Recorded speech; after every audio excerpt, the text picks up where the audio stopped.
Hola, ¿cómo está? Bienvenido a Economía en Tiempo Real. En medio de la pandemia, ya casi llegamos a los 60.000 muertos y sobrepasamos los 500.000 contagios, y de sus brutales efectos económicos, 11 millones de personas ocupadas menos que en el primer trimestre de 2020, se ha revelado información sobre la fiesta que fue para muchos funcionarios del gobierno federal y legisladores federales los sobornos y el reparto de dinero ilegal de la trama Odebrecht.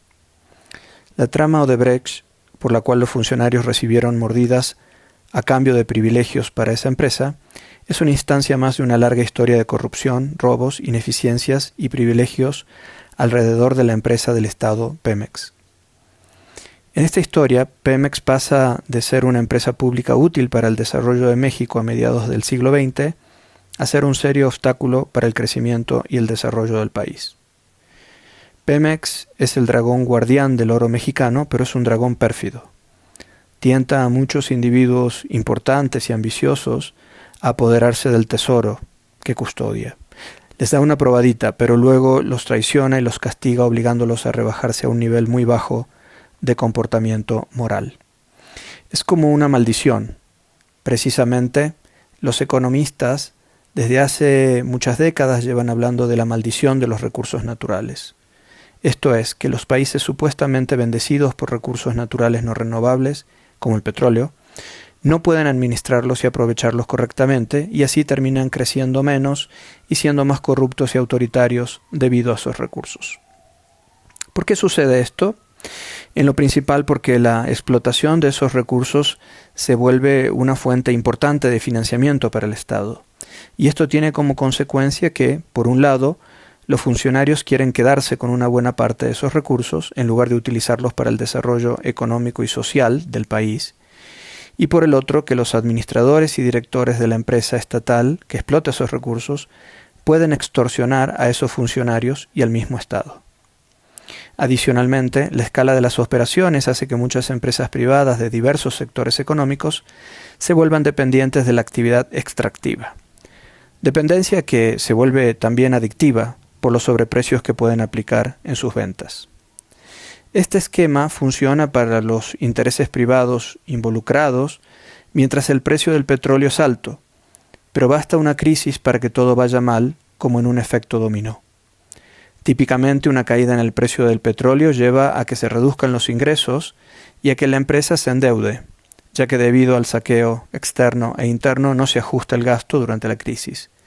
Esa deuda crece aún más rápido si la caída del precio del petróleo viene acompañada por una depreciación del peso frente al dólar, porque la deuda está típicamente en dólares. La caída de los ingresos de la empresa lleva a que sus proveedores y el Estado dejen de recibir los pagos que esperaban, generando así una crisis económica en los sectores públicos y privados, lo cual a su vez ocasiona un mayor endeudamiento promovido por el propio Estado para evitar que dicha crisis sea muy fuerte. Esto último es esencialmente lo que pasó después de la crisis financiera global de 2008 y 2009. Pemex terminó hacia 2018 con cuentas a pagar que son casi 3 veces el valor de sus activos. Pero hay un elemento más, y es que estamos hablando de la explotación de recursos no renovables. Estos tienen la particularidad de que su explotación es cada vez más costosa, por lo que al incremento de la deuda se suma una menor eficiencia en la producción que requiere de cuantiosas inversiones en capital y tecnología. Ahora, la misma maldición de los recursos naturales hace que sea difícil reformar a la empresa y volverla productiva para el Estado y para el país, ya que ninguna de las partes involucradas tiene un verdadero interés en hacerlo, en lograr dicha reforma. La reforma energética que se llevó a cabo durante el gobierno de Enrique Peña Nieto era, desde el punto de vista técnico, impecable. Contemplaba, por ejemplo, contratos entre Pemex y privados para la exploración y explotación conjunta en las zonas de más riesgo económico. Creaba el Fondo Mexicano del Petróleo, que buscaba normalizar las relaciones entre Pemex y el Estado mexicano y que los ingresos petroleros se destinaran en parte a inversiones en el desarrollo del país. E incluía la figura de 2 reguladores autónomos, transparentes y auditables por la población que administrarían el sistema. Sin embargo, como descubrimos ahora, la reforma estuvo mal parida. El diagnóstico y la propuesta técnica eran muy buenas, pero la forma de alcanzarla desvirtuó totalmente el contenido.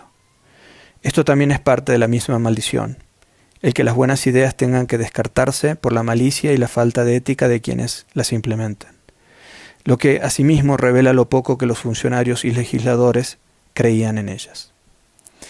Mientras tanto, desde la llegada de Andrés Manuel López Obrador al gobierno federal, la situación de Pemex ha continuado deteriorándose y generando más pérdidas y quebrantos al país, sin ninguna perspectiva de cambio en el futuro cercano.